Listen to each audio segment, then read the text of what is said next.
ራስን ማሸነፍ ከድሎች ሁሉ የመጀመሪያውና ታላቁ ድል ነው። በራስ መሸነፍ ደግሞ ከውርደቶች ሁሉ አስከፊውና ትልቁ ውርደት ነው። ፕላቶ በዚህ አባባሉ የሰው ልጅ ትልቁ ውጊያ ከውጪ ከሚመጡ ጠላቶች ወይም መሰናክሎች ጋር ሳይሆን ከራሱ ስሜት፣ ስግብግብነትና ቁጥጥር ከሌለው ፍላጎት ጋር የሚደረግ እንደሆነ ያስረዳል። የሰውንም ነፍስ በሶስት ክፍሎች ምክንያት ወይም አእምሮ፣ ወኔ ወይም ስሜት እና አካላዊ ፍላጎት ብሎ ይከፍላታል። በእርሱ እምነት እውነተኛ ድል የሚገኘው አእምሮ አካላዊ ፍላጎትንና ስሜትን በበላይነት ሲመራና ሲቆጣጠር ብቻ ነው። የራሱን ፍላጎት ማሸነፍ ያልቻለ ሰው የራሱ ስሜት ባሪያ ስለሚሆን ውጫዊ ሀብት ወይም ስልጣን ከማሳደድ ይበልጥ ራስን መግዛትና ስነ ምግባርን ማጎልበት የታላቅ ሰው መለኪያ ነው። ሐዋርያው ጳውሎስ በሮሜ መልእክቱ ላይ ለእርሱ ታዛዦች እንድትሆኑ ራሳችሁን ባሪያ አድርጋችሁ ለምታቀርቡለት ለእርሱ ለምትታዘዙለት ባሪያዎች እንደሆናችሁ አታውቁምን? ወይም የሞት ባሪያዎች ለኃጢአት ወይም የመታዘዝ ባሪያዎች ለጽድቅ በማለት ይህንኑ የውስጥ ባርነት ገልጾታል። ሁለቱም የሚያስተምሩበት ዋናው ነጥብ እውነተኛ ባርነት በሰንሰለት መታሰር ሳይሆን አእምሮና ነፍስ በምኞትና በፍትወት መሸነፋቸው ነው። በተጨማሪም ጳውሎስ ሁሉ ተፈቅዶልኛል፣ ሁሉ ግን አይጠቅምም፣ ሁሉ ተፈቅዶልኛል፣ በሁሉ ግን እኔ አልገዛም ሲል አንድን ነገር የማድረግ መብት ወይም ፍላጎት ቢኖረውም ያ ነገር እንዲቆጣጠረውና ባሪያው እንዲያደርገው ፈቃደኛ ለመሆኑን ይገልጻል። ይህም በትክክል የፕላቶ ራስን ማሸነፍ ሰልፍ ማስተሪ እሳቤ ነው። አንድ ነገር ስለተፈቀደ ብቻም ሳይሆን አእምሮና መንፈስ ያ ነገር ለነፍስ የሚጠቅም መሆኑን መዝኖ ራሱን መግዛት አለበት። የግሪክ ፍልስፍና በተለይም ፕላቶ እሳቤዎች ሐዋርያው ጳውሎስ በኖረበት የሜዲትራኒያን ዓለም በሰፊው የሚታወቅና ማህበረሰቡን ያነጸ ነበረ። ጳውሎስ በጠርሴስ ያደገ በመሆኑና በግሪክ ቋንቋ ይጽፍ ስለነበረ የክርስቶስን ወንጌል ለግሪክና ለሮም ሕዝቦች ሲያብራራ እነዚህን ሕዝብ የሚያውቃቸውን የፍልስፍና ጽንሰ ሐሳቦችና ምሳሌዎች የሥጋና የመንፈስ ትግልን እንዲሁም የባርነትና የነጻነትን ትርጉም በመጠቀም መንፈሳዊውን ዕውቀት በጥልቀት ገልጾታል። ፕላቶ የቲያትር ደራሲ የመሆን ህልሙን ዝናውንና የተደላደለ የአርስቶክራት ወይም የሀብታም ሕይወቱን ሙሉ በሙሉ ትቶ ሶቅራጥስን ከተከተለ በኋላ ሕይወቱን ለእውነትና ለፍልስፍና ሰጥቷል። ይህም ቆራጥነቱ እውነተኛ ጥበብ ከግል ዝና በላይ መሆኑን ያሳያል። የፕላቶ እውነተኛ ስም በአያቱ ስም አርስቶክለስ ይባል ነበረ። ፕላቶ የሚለው ቅጽል ስም የመጣው ፕላቶስ ከሚለው የግሪክ ቃል ሲሆን ትርጉሙም ሰፊ ማለት ነው። ይህ ስም የወጣለት በትግል ስፖርት አሰልጣኙ ሲሆን ምክንያቱም ሰፊ ትከሻና ደረት ስለነበረው ወይም ግንባሩ ሰፊ በመሆኑ አሊያም የትረካና የጽሑፍ ዘይቤው እጅግ ሰፊና ጥልቅ በመሆኑ እንደሆነ ይነገራል። በኋላ ግን ዋና ስሙ ሆኖ ቀርቧል። ፕላቶ አካዳሚውን ከመሰረተ በኋላ ሙሉ ጊዜውን ጉልበቱንና ሀብቱን የሚያውለው ደቀ መዛሙርቱን በማስተማር፣ በማንበብ፣ በመጓዝና መጻሕፍትን በመጻፍ ላይ ስለነበረ ሚስት ሳያገባና ልጅ ሳይወልድ ቀርቷል።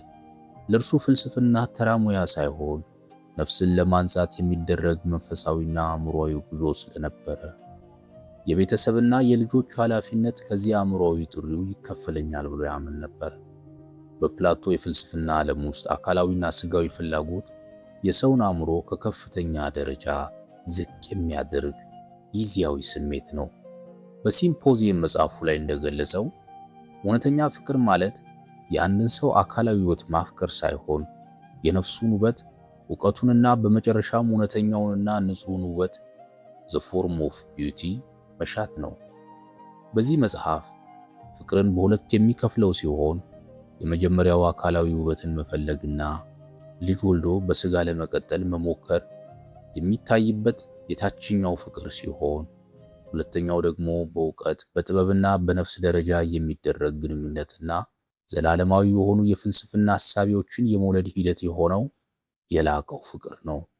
ፕላቶ የተወለደው በአቴና ከነበሩ እጅግ ሀብታምና በፖለቲካ ውስጥ ተጽዕኖ ፈጣሪ ከነበሩ አርስቶክራት ወይም ባለስልጣናት ቤተሰቦች በመሆኑ ገና ከልጅነቱ ጀምሮ ተፈጥሯዊ የፖለቲካ መንገድ ተከፍቶለት ነበረ። ነገር ግን በሶስት ታላላቅ የታሪክ አጋጣሚዎች ምክንያት በፖለቲካው ሙሉ በሙሉ ተስፋ ቆረጠ። ወጣት እያለ በአቴና የነበረው ዲሞክራሲያዊ ስርዓት ፈርሶ ሰላሳዎቹ አምባገነኖች የተባሉ ሀብታሞች በኃይል ስልጣን ያዙ። ከነዚህ አምባገነኖች መካከል የፕላቶ አጎቶች ክሪቲያስና ቻርሚደስ መሪዎች ነበሩ። ፕላቶ በወቅቱ እነዚህ ዘመዶቼ ሀገሪቱን በፍትህ ያስተዳድራሉ ብሎ ተስፋ አድርጎ ነበር። አምባገነኖቹ ስልጣን እንደያዙ ንጹሐን አቴናውያን በጅምላ መግደል፣ ንብረታቸውን መውረስና ስርዓት አልበኝነትን ማስፋፋት ጀመሩ። ፕላቶ የራሱ ቤተሰቦች ፍትህን ሳይሆን ግፍን ሲፈጽሙ ሲያይ በመጀመሪያው በፖለቲካው ተስፋው የተመናመነ መጣ። አምባገነኖቹ ተወግደው ዲሞክራሲያኑ እንደገና ወደ ስልጣን ሲመለሱ ፕላቶ አሁን የተሻለ ፍትህ ይመጣል ብሎ አስቦ ነበር። አዲሱ ዲሞክራሲያዊ መንግስት በፕላቶ ሚዛን በምድር ላይ እጅግ ጻድቅና አዋቂ ሰው የነበረውን መምህሩን ሶቅራጠስን ወጣቶችን ታበላሻለህ፣ አማልክትንም አታከብርም በሚል ክስ በሞት እንዲቀጣ ፈረደበት። ፕላቶ ዲሞክራሲም ሆነ አምባገነንነት እውነተኛውንና ጻድቁን ሰው የሚገድል ከሆነ የሰዎች የፖለቲካ ስርዓት በሙሉ የበሰበሰ ነው ወደሚል ድምዳሜ ደረሰ። ይህ በምዕራቡ ዓለም የፍልስፍና ታሪክ ውስጥ እጅግ አስደናቂ፣ አሳዛኝና ለፕላቶ ሕይወት ትልቅ አቅጣጫ የሰጠ ታሪካዊ ክስተት ነው። በወቅቱ ሶቅራጠስ በክሪቶንና በሌሎች ወዳጆቹ እንዲሁም በፕላቶ አማካኝነት ከአቴና እስር ቤት በቀላሉ የሚያመልጥበት፣ የእስር ቤቱ ጠባቂዎችም በገንዘብ ተደልለው በሩን የሚከፍቱበት እድል ተመቻችቶለት ነበረ። ፕላቶና ወዳጆቹ እስር ቤት ድረስ እየመጡ ሶቅራጠስን እንዲያመልጥ ሲያስጨንቁት ነበረ። መምህራችን ሆይ ብትሞት ጠላቶችህ ያሸንፋሉ፣ እኛም ወዳጆችህ መምህራቸውን ማዳን እንዳልቻሉ ተደርገን በሕዝብ ዘንድ እንሰደባለን። ልጆችህን ሳታሳድግ ታላቅ ሥራን ሳታጠናቅቅ መሞት ለጠላቶችህ ሰርጋቸው ነው። ስለዚህ እባክህ ከአቴና እንውጣ ብለው ለመኑት። እሱ ግን ከአቴና ብሸሽ ወደ የትኛው ሀገር ነው የሚሄደው? በሄድኩበት ሀገር ሕግ አፍራሹ ሶቅራጠስ መጣ ተብዬ ነው የሚቀበሉኝ። ስለዚህ ከሕግ በላይ ከመሆን ከሕግ በታች ሆኜ መሞትን እመርጣለሁ አላቸው። የቀረበለትን የማምለጥ ዕድል በቃኝ አሻፈረኝ አለ። ፕላቶ ክሪቶን በተሰኘው ታዋቂ ድርሳኑ ላይ መምህሩ ሶቅራጠስ ለማምለጥ ፈቃደኛ ያልሆነበትን ምክንያቶች ዘግቧል። ሶቅራጠስ እኔ በዚህች አቴና ውስጥ ሙሉ ሕይወቴን ኖሬያለሁ። የከተማዋ ሕግ ጠብቆኛል፣ አስተምሮኛል፣ አግብቼ እንድወልድና እንድኖር አድርጎኛል። አሁን ሕጉ በእኔ ላይ የማይመች ውሳኔ ሲያስተላልፍ ብቻ ሕጉን ጥሼ ብሸሽ እኔ ከሕግ በላይ ነኝ እንደማለት ነው ይላል። ዳኞቹ የወሰኑትን ውሳኔ ፍትሐዊ እንዳልሆነ ያውቃል። ነገር ግን በእኔ ላይ የተፈጸመውን ግፍ በሌላ ሕገወጥ ድርጊት ወይም በማምለጥ ብመልሰው የከተማዋን ሕግና ስርዓት ማፍረስ ይሆናል በማለት ፍትህ መጓደሉን ሕግን በመጣስ ሳይሆን ለሕጉ በመገዛት መሆኑን በተግባር አሳየ። ሕይወቱን ሙሉ ስነ ምግባር፣ ሕግ አክባሪነትንና ስለ እውነት እያስተማረ በስተርጅና በ70 ዓመቱ ቢሸሽ ያስተማረውን ትምህርት በሙሉ የሐሰት እንደሚያደርገው ተረዳ። ከእርሱ በኋላ ዲዮግናስ በቀን ብርሃን ፋኖስ አብርቶ በአቴና አደባባይና በገበያ መካከል ሲዞር ሰዎች እየሳቁበት ዲዮግናስ ሆይ በዚህ በፀሐይ ብርሃን መብራት አብርተ ምን እየፈለክ ነው ብለው ሲጠይቁት እውነተኛና ጻድቅ የሆነ ሰው እየፈለኩ ነው፣ I am looking for an honest man ብሎ የመለሰላቸው ለካስ ሶቅራጠስን መሳይ ሰው ነበረ። ዲዮግናስ ብቻም ሳይሆን ሰይጣንም የሰው ያለ እያለ በእግር በፈረስ ሲፈልግ ነበረ። እርሱም በምድር ላይ ፍጹም የሆነ ሰው በማጣቱ በእግዚአብሔር ፊት በቆመበት ወቅት እግዚአብሔር ጻድቁን አገልጋይን ኢዮብን አየኸውን አለው። እንግዲህ ሰይጣንም ያንን ጻድቅ ወዲያው ሊያጠፋው ማጭድና ገመድ ይዞ ዘመተበት። የሰይጣን ጆሮ አይስማ ማለት ይሄ ነው። እንዲሁ ዲዮግናስ ፈልጎ ያጣውን እግዚአብሔርም ለሰይጣን የመሰከረለትን እውነተኛ ሰው ፕላቶም ሳይፈልገው ቀርቶ አልነበረም። ፕላቶ ያንን እውነተኛ ሰው ሶቅራተስን ፈልጎ ባገኘው ጊዜ ጨርቄን ማቄን ሳይል ተከትሎት ወጣ። የአቴና ገዢዎችም የሶቅራተስን እውነተኛ ሰው መሆን ካዩ በኋላ እውነተኛነቱ አንገብግቧቸው ያንን ታላቅ ሰው ሶቅራተስን የመርዙን ጽዋ አቀበሉት። የሶቅራተስ ወዳጆች እያለቀሱና እየተማጸኑ፣ እርሱ ግን በፍጹም መረጋጋትና ድፍረት የመርዙን ጽዋ ጅው አድርጎ ጠጣ። ቅዱስ ዳዊት የዕድሜያችን ዘመን 70 ዓመት ቢበዛም 80 ዓመት ነው፣ ቢበዛ ግን ድካምና መከራ ነው ብሎ የሰውን የዕድሜ ቁጥርና የመከራውን ዘመን እንደተናገረው ሁሉ ሶቅራተስም በ70 ዓመቱ የሕይወቱ ማብቂያ ላይ በክብር በእውነትና በሕግ አክባሪነት ሩጫውን ጨረሰ። ለካ ሰውነት ባዳ ነው፣ ለካ ሰው መሆን ዕዳ ነው። እህል ውሃ ቢያደነድነው ሲያጣ ሲነጣ በድን ነው። ባለቅኔው አያሙሌ።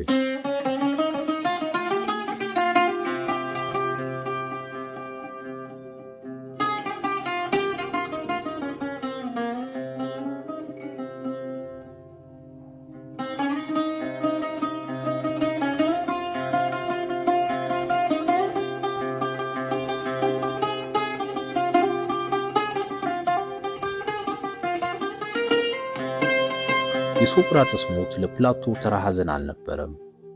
የሕይወቱ ትልቁ የስነ ልቦና ስብራት ነበረ። ፕላቶ ወዲያው በዲሞክራሲ ላይ ያለው እምነት ተሸረሸረ።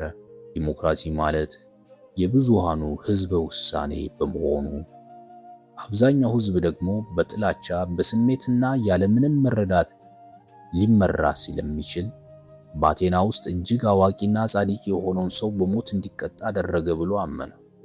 ፕላቶን ያንገበገበው ይህ ፍትሕ አልባ ውሳኔ ነው ዘ ሪፐብሊክ የተሰኘውን ታላቁን መጽሐፍ እንዲጽፍ ያደረገው። ሀገርን የሚመሩ ፖለቲከኞች ሳይሆኑ ፍትሕንና እውነትን የሚያውቁ ፈላስፎች ካልሆኑ በስተቀር የሰው ልጅ ፍትሕን አያገኝም ወደሚል ድምዳሜ ደረሰ። ሶቅራተስ ከሕግ በላይ ከመሆን ከሕግ በታች ሆኜ ልሙት ብሎ መርዙን በመጠጣት የሕግን ታላቅነትና የሥነ ምግባርን የበላይነት በደሙ አጸና። ይህ የጽናት አክሊል ደግሞ ፕላቶን አንገብግቦ የዓለምን የፍልስፍና ታሪክ የሚቀይር አእምሮአዊ የታሪክ ምዕራፍ እንዲከፍት አደረገው። የመምህሩ የሶቅራተስ በግፍ መገደል በ399 ዓመተ ዓለም ለፕላቶ ትልቅ የሥነ ልቦና ስብራትና የደህንነት ስጋት ፈጥሮበት ነበረ። ሶቅራተስ ከተገደለ በኋላ የሶቅራተስ ተማሪዎችም የታለሙበት ሁኔታ ስለነበረ ፕላቶና ሌሎች የሶቅራተስ ወዳጆች አቴናን ለቀው ለመሰደድ ተገደዱ። ወደ ሲሲሊ ወይም ሲራኩስ በሄዱበት ወቅት የከተማዋ አምባገነን መሪ አንደኛው ዲዮናስዮስ ፕላቶ ስለ ፍትሕና ስለ እውነተኛ ንጉሥ ወይም መሪ የሚናገረውን ትምህርት ስላልወደደው ተቆጣ። አምባገነኑ ንጉሥ ፕላቶን በቁጣ አስሮት በአንድ የስፓርታ መርከበኛ አማካኝነት በኤጊና ደሴት ላይ በባርነት እንዲሸጥ አደረገው። እንደ ዕድል ሆኖ አኒኒኬሪስ የተባለ የፕላቶ ወዳጅና ፈላስፋ በባርነት ገበያ ላይ አይቶት ገንዘብ አሰባስቦ ነፃ ወጣው። የፕላቶ የስደትና የጉዞ ሕይወት ወደ 12 ዓመታት ገደማ የፈጀ ሲሆን በተለያዩ የሜዲትራኒያን ሀገራትና ከተሞች ተዘዋውሯል። በመጀመሪያው ጉዞ በአቴና አቅራቢያ ወደምትገኘው የግሪክ ከተማ ሜጋራ ተሰደደ። እዚያም የሶቅራተስ ተማሪ በነበረው በኤኩሊደስ ቤት ተጠልሎ ቆየ። በመቀጠል ወደ ሰሜን አፍሪካዋ ሲሬኔ የአሁኗ ሊቢያ በመጓዝ ከታዋቂው የሂሳብ ሊቅ ቴዎድሮስ ጋር በመሆን የሂሳብና የጂኦሜትሪ ትምህርትን አጠና። ከዚያም ወደ ጥንታዊቷ ግብጽ በማቅናት ለረጅም ጊዜ ተቀመጠ። በዚህም ወቅት ከካህናቱ የጥበብ፣ የታሪክ፣ የኮከብ ቆጠራንና የመንግስት አመራር ሚስጥራትን ቀሰመ። በመጨረሻም ወደ ደቡብ ጣሊያን በመጓዝ የፓይታጎረስን ፍልስፍናና ተከታዮች ከጎበኘ በኋላ ወደ ሲሲሊ፣ ሲራኩስ አቀና። ፕላቶ ስደትን እንደ መራር መከራ ብቻም ሳይሆን የእውቀት አድማሱን ያሰፋበትና ሕይወቱን ሙሉ በሙሉ የለወጠበት አጋጣሚ አድርጎ ነው ያየው። በጣሊያንና በሲሲሊ በነበረበት ወቅት የሀብታሞቹንና የባለስልጣናቱን የቁንጦት ሕይወት ተመልክቶ በእጅጉ ተስፋ ቆርጦ ነበረ። በሰባተኛው ደብዳቤ ላይ የስደቱን ምልከታ ሲገልጽ እዚያ ስደርስ በቀን 2 ጊዜ በሚቀርበው የጣሊያንና የሲሲሊ የቅንጦት ምግብ እንዲሁ ሰዎች በስጋዊ ፍላጎት ብቻ ተጠምደው በሚኖሩበት የህይወት ዘይቤ በፍጹም አልተደሰትኩም። እንደዚህ ባለው ህይወት ውስጥ የሚያድግ ወጣት በጭራሽ ጥበበኛ ወይም ፍትሃዊ ሊሆን አይችልም። ይህ ስደት ከራሱ ባህልና የፖለቲካ አስተሳሰብ ወጥቶ የሌሎችን ሀገራት ስርዓት በስፋት እንዲመለከት ረድቶታል። ከግብጽ የህግን መረጋጋት፣ ታሪክን የመጠየቅና ባህልና የሥርዓትን አስፈላጊነት ተማረ። እንዲሁም ከጣሊያን የፓይታጎረስን ፍልስፍና፣ የሂሳብና የጂኦሜትሪን ጥልቀት፣ የነፍስን ዘላቂ ህልውናና የስነ አጽናፍ ዓለም ወይም ኮስሞሎጂ ሚስጥርን ተረዳ። ፕላቶ የስደት ህይወቱን አጠናቆ በ387 ዓመተ ዓለም አካባቢ ወደ አቴና ሲመለስ ሙሉ በሙሉ የበሰለ ሰው ሆኖ ነበረ። በስደቱ ያገኘውን የባህሎች ዕውቀት፣ የሂሳብ ጥበብና የሌሎች ሀገራት የፖለቲካ ድክመቶች በማዋሃድ አካዳሚ የተሰኘውን የመጀመሪያውን የአውሮፓ የከፍተኛ ትምህርት ተቋም መሰረተ። ሆኖም ፕላቶ ፖለቲከኞችን በፍልስፍና ቀርጾ ፍትሃዊ ማድረግ ይቻላል በሚለው እምነቱ ምክንያት የሲራኩሱን መሪ ሁለተኛውን ዲዮናሲዮስን ፈላስፋ ንጉሥ ለማድረግ በአጠቃላይ 3 ጊዜ ወደ ሲሲሊ ተጓዘ። በፕላቶ በንጉሱና በዲዮን መካከል የነበረው ግንኙነት የመምህር የተማሪና የፖለቲካ አማካሪነት ነበረ። ዲዮን የንጉሱ አጎትና የፕላቶ የቅርብ ወዳጅ ሲሆን ፍልስፍናን አጥብቆ የሚያምን ሰው ነበረ። የመጀመሪያው አምባገነን ንጉስ ሲሞት ልጁ ሁለተኛው ዲዮናሲዮስ ዙፋኑን ያዘ። በዚህ ወቅት ዲዮን ወጣቱን ንጉስ ፍልስፍናን አስተምረ እውነተኛና ፍትሃዊ መሪ አድርገው ብሎ በመለመኑ ፕላቶ እድሜው 60 ዓመት ሲሆነው በ367 ዓመተ ዓለም አካባቢ ነገሩ አጠራጣሪ ቢሆንበትም ያመነበትን እሳቤ በተግባር ለመሞከር ወደ ሲራኩስ በመሄድ የንጉሱ የግል መምህርና አማካሪ ሆነ። ወጣቱ ንጉስ መጀመሪያ አካባቢ ፍልስፍናንና ጂኦሜትሪን ለመማር ጉጉት አሳይቶ የነበረ ቢሆንም ብዙም ሳይቆይ ግንኙነታቸው ወደ ጥርጣሬና ቅናት ተቀየረ።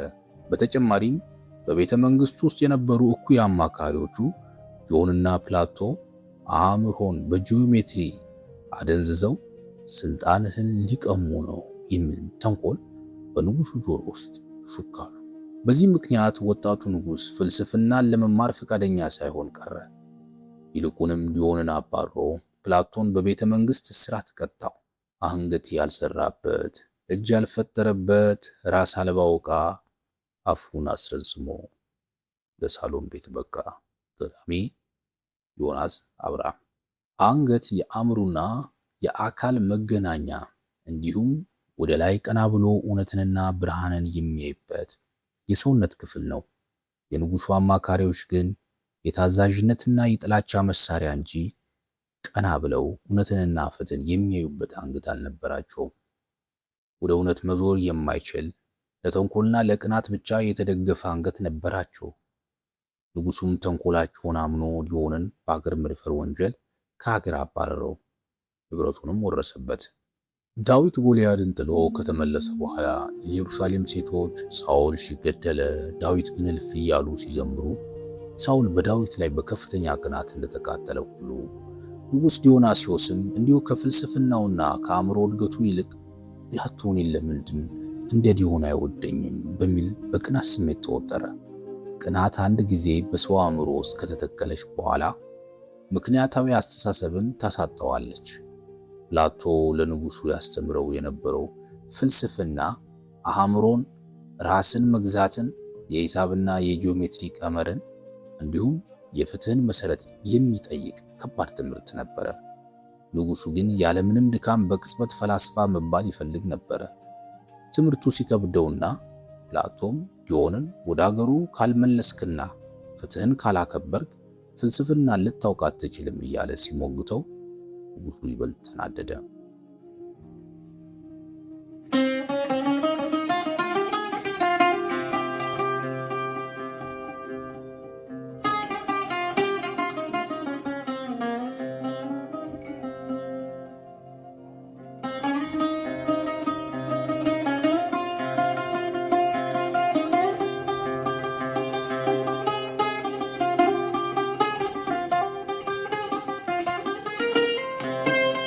ዲዮን ከተባረረ በኋላ ፕላቶ በንጉሱ አሰራር ተስፋ ቆርጦ ወደ አቴና ለመመለስ ጠየቀ። ንጉሱ ግን ፕላቶ ከተመለሰ ንጉሱ ፍልስፍናን አልቀበል አለ፣ ጨካኝ አምባገነን ነው ብሎ ስሜን ያጠፋዋል በሚል ፍርሃት ከአቴና ጋር የሚያገናኘውን መርከብ እንዳያገኝ በመከልከል በቤተ መንግስቱ ቅጥር ግቢ ውስጥ በቤት ውስጥ እስራት አስቀመጠው። ፕላቶ ከዚህ እስራት ማምለጥ የቻለው በደቡብ ጣሊያን የታሬንተም ከተማ መሪ የነበረው ወዳጁ አርኪታስ ለንጉሱ የጦር መርከብና የማስጠንቀቂያ መልእክት ልኮ ሲያስፈራራው ብቻ ነበረ። ንጉሱ ፈርቶ ፕላቶን ወደ አቴና አሰናበተው። ንጉሱ ዲዮንን ከሀገር አባሮት በነበረበት ወቅት መጀመሪያ አካባቢ የዲዮንን ሀብትና ንብረት አልነካም ነበረ። ገቢውንም ወደ አቴና ይልክለት ነበር። ነገር ግን በኋላ ላይ ንጉሱ ይበልጥ ጨካኝ እየሆነ ሲመጣ የዲዮንን ንብረት ሙሉ በሙሉ ወረሰ። ሚስቱንም ለሌላ ሰው አጋባ። ይህ በቤተሰቡና በክብሩ ላይ የተፈጸመው መራር ግፍ ዲዮን በሰላማዊ መንገድ ንጉሱን የማረም ተስፋውን እንዲቆርጥ አደረገው። በመሆኑም በ357 ዓመተ ዓለም አካባቢ ከፕላቶ አካዳሚ ተማሪዎችና ከግሪክ የቅጥር ወታደሮች ጋር በመተባበር በ500 ገደማ ታጋዮች ወደ ሲሲሊ ዘመተ። የሲራኩሱ ሕዝብም እንደ ነፃ አውጪ ስለተቀበለው ንጉሱን ከዙፋኑ አወረደው። ሆኖም ግን በኋላ ላይ በተፈጠረው የፖለቲካ ትርምስ ምክንያት ዲዮን በ354 ዓመተ ዓለም አካባቢ በራሱ የቅርብ ወዳጆች ሴራ በግፍ ተገደለ።